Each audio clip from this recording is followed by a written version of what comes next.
নমস্কার বন্ধুরা, আশা করি সকলেই খুব ভালো আছেন। সবাইকে শর্মিষ্ঠার হেসেলে স্বাগত। আজ আপনাদের সাথে শেয়ার করব সহজ সুস্বাদু নিরামিষ থালির রেসিপি, যা করতে খুবই কম সময় লাগবে এবং কিছু স্পেশাল রেসিপিও কিন্তু এতে আছে। তাই ভিডিওটি স্কিপ না করে চলুন কিভাবে রান্নাগুলো হচ্ছে দেখে নিই। প্রথমে একটি সিম্পল মুগের ডাল রান্না হবে ডাঁটা আর কাঁঠালের বীজ দিয়ে। এখানে 70 গ্রাম মুগের ডাল নিয়ে নিয়েছি এবং লো মিডিয়াম ফ্লেমে রেখে একে হালকা লাল করে ভেজে নিতে হবে। যখন সুন্দর ফ্লেভার বেরোবে তখন গ্যাসটাকে বন্ধ করে দিতে হবে। এবার কাঁঠালের বীজটাকে খোসা ছাড়িয়ে নিয়ে দুফালি করে কিন্তু কেটে নিতে হবে। ডাঁটাটাকেও টুকরো করে কেটে নিতে হবে। এবার ডালটাকে ভালো করে ধুয়ে নিতে হবে 3-4 বার। তারপর কড়াইতে দিয়ে দিয়েছি ডাঁটা আর কাঁঠালের বীজও ভালো করে ধুয়ে নিয়েছি। তারপর দিয়ে দিলাম ডালে আর 1 বাটি জল দিয়ে দিয়েছি। দিতে হবে হাফ চামচ নুন এবং ঢাকা দিয়ে একে হাই ফ্লেমে মিনিট খানেক ভালো করে ফুটতে দিতে হবে। 1 মিনিট যখন ফুটে যাবে তখন লো মিডিয়াম ফ্লেমে রেখে একে মিনিট 15 ফুটিয়ে নিতে হবে। এই সময় যে আরও রেসিপিগুলো হবে তার তরকারিগুলোকে কেটে নিচ্ছি। এখানে একটি জল টক হবে, খুবই প্লেন টক, এটা আম দিয়ে হবে। এখানে চিনির ব্যবহার হবে না। এইভাবে ডুমো ডুমো করে আমটাকে কেটে নিতে হবে। এবার একটি শুক্তো হবে, যেটি একদম ফোড়নের ওপরে হবে এবং খেতে খুবই সুস্বাদু হবে। এটার জন্য লাগবে উচ্ছে আর আলু। উচ্ছেটাকে ছোটো ছোটো উচ্ছে নিয়েছি দুটো, তাকে ডুমডুমো করে কেটে নিচ্ছি। আলুটাকেও কিন্তু ওরকম টুকরো করে কেটে নিতে হবে। এবার পটল ভাজা হবে, সেই পটলটাকে জাস্ট গাটাকে আঁচড়ে নিয়ে তারপর একে তেঁচড়া করে কেটে নিতে হবে, এরকম গাটাকে ছুরির মাথা দিয়ে। তাতে ভাজার পরে দেখতে খুবই ভালো লাগবে। কচুরমুখিটাও খোসা ছাড়িয়ে লম্বা লম্বা করে কেটে নিতে হবে। কচুরমুখি কাটার পরে দেখছি ডালটা সিদ্ধ হয়েছে কি না।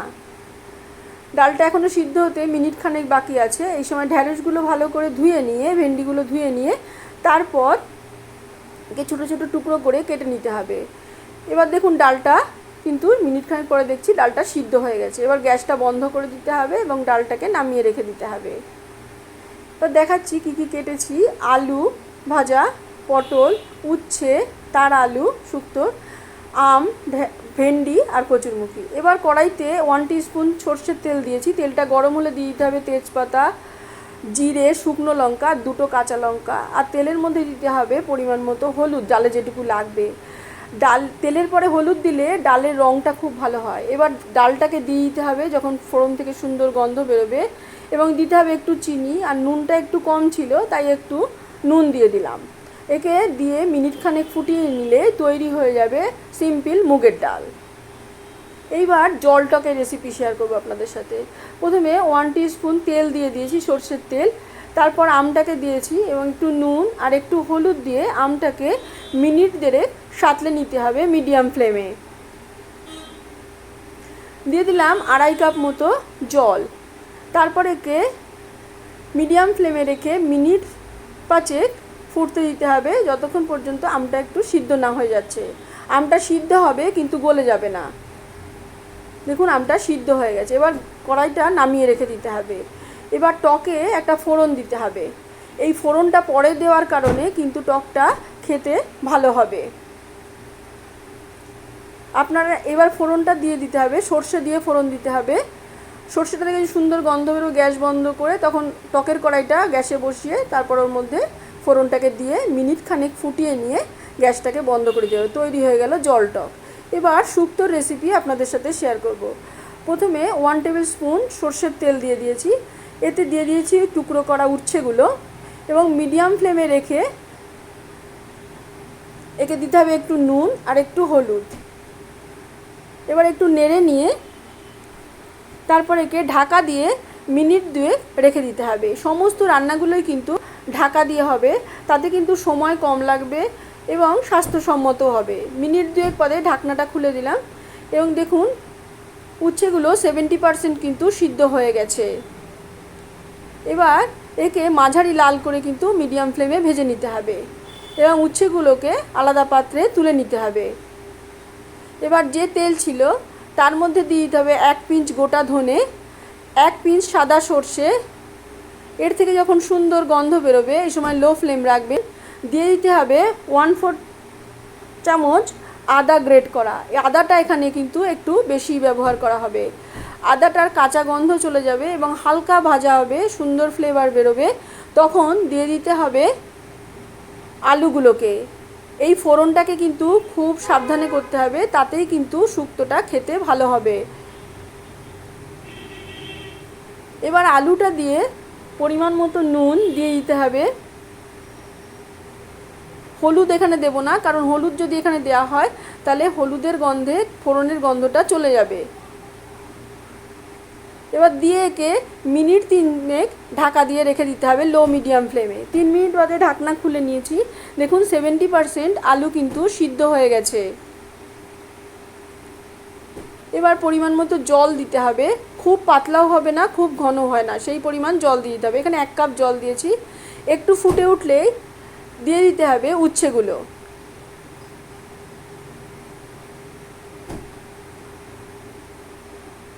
দেখুন উচ্ছেতেই হলুদ দেওয়া ছিল, তাতেই হলুদ হয়ে গেছে, সেই জন্য 1 পিঞ্চ মতো হলুদ দিয়ে এবার একে লো মিডিয়াম ফ্লেমে মিনিট 2 ঢাকা দিয়ে রেখে দিতে হবে, যাতে যে 30% বাকি ছিল আলু আর উচ্ছেটা সিদ্ধ হতে, সেটাও কিন্তু সিদ্ধ হয়ে যাবে।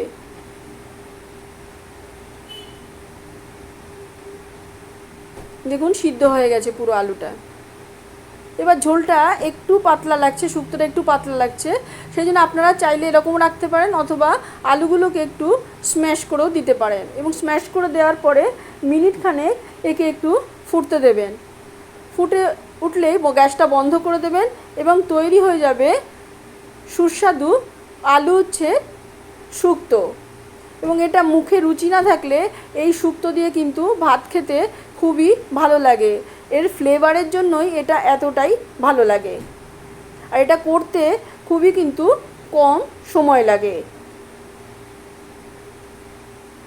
এবার দেখাবো নারকেল দিয়ে কচুরমুখির তরকারি। কড়াইতে 1 টেবিল স্পুন সর্ষের তেল দিয়েছি, আর দিয়েছি 1 পিঞ্চ মতো কালো জিরে আর 4টে কাঁচা লঙ্কা। এটি একটু ঝাল ঝাল হবে, কচুরমুখী বা কচু একটু ঝাল ঝাল না হলে খেতে ভালো লাগে না। লো ফ্লেমে রাখবেন, যখন সুন্দর গন্ধ বেরোবে তখন কচুরমুখিটা দিয়ে দিতে হবে। কচুরমুখিটাকে একটু হলুদ মাখিয়ে রেখেছিলাম। এবার দিয়ে মিনিট 2 একে লো ফ্লেমে সাঁতলে নিয়ে দিয়ে দিতে হবে পরিমাণ মতো নুন দিয়ে একটুখানি নাড়াচাড়া করেই ঢাকা দিয়ে রেখে দিতে হবে মিনিট 3-4, কারণ কচুরমুখিটা সিদ্ধ হতে একটু সময় বেশি লাগে। দেখুন কচুরমুখিটা সিদ্ধ হয়ে গেছে। এবার এখানে 1 কাপ মতো জল দিয়ে দিয়েছি, আর একে মিনিট 3 আবার ফুটতে দিতে হবে লো মিডিয়াম ফ্লেমে ঢাকা দিয়ে। মিনিট 3 হয়ে গেছে, ঢাকনাটা খুলে দিলাম এবং দেখুন কচুরমুখিটা কিন্তু সিদ্ধ হয়ে গেছে। এবার দিয়ে দিতে হবে একটু চিনি আর ভাজা নারকেল। এই নারকেল ভাজা রেসিপিটা আমার চ্যানেলেই আপনারা পেয়ে যাবেন। যেমন গরম মশলা আমরা নামানোর আগে ব্যবহার করি, এই নারকেল ভাজাটাকেও যদি আপনারা নিরামিষ তরকারিতে এরকম ব্যবহার করেন, তাতে কিন্তু তার ফ্লেভারটা খুব ভালো হয় এবং টেস্টও খুব ভালো হয়। এবং এইভাবে ভেজে রেখে দিলে ফ্রিজে এয়ারটাইট কন্টেনারে, তাহলে কিন্তু সময়টাও বাঁচে এবং নারকেলটাও কিন্তু নষ্ট হয় না। এবং মিনিট 2 ফোটার পরে তৈরি হয়ে গেল কচুরমুখী নারকেল দিয়ে। এবার তৈরি হবে ভেন্ডির চচ্চড়ি। কড়াইতে 1 টেবিল স্পুন সর্ষের তেল দিয়েছি এবং তাতে দিয়েছি 1 পিঞ্চ রাই সর্ষে আর 1 পিঞ্চ কালো জিরে আর 3টে কাঁচা লঙ্কা। ফোড়ন থেকে যখন সুন্দর গন্ধ বেরোবে তখন দিয়ে দিতে হবে ভেন্ডিগুলো এবং পরিমাণ মতো হলুদ আর নুন দিয়ে একে মিনিট খানেক একটু সাঁতলে নিতে হবে। কড়া করে ভাজবেন না, তাহলে সিটে হয়ে যাবে। এবার ঢাকা দিয়ে একে মিনিট 2 রেখে দিতে হবে। মিনিট 2 রেখে দিলেই এটা কিন্তু সিদ্ধ হয়ে যাবে।